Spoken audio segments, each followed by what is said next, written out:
এমনি এমনি ঘুমাবেন না।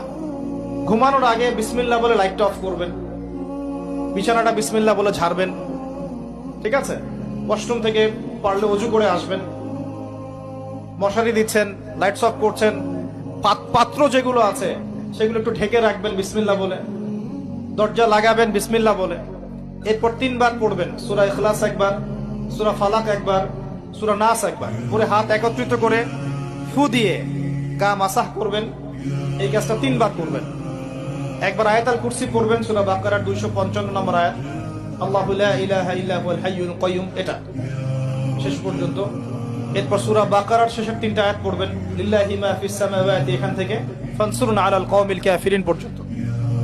তারপর ডান কাতে পাশ ফিরবেন, বলবেন আল্লাহুম্মা বিইসমিকা আমুতু ওয়া আহইয়া।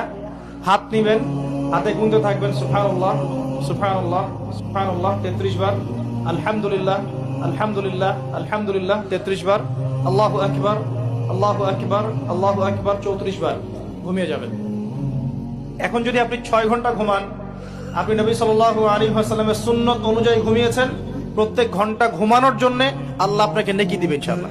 এমনি ঘুমালে নেকি হতো না, রেস্ট নেওয়া হতো।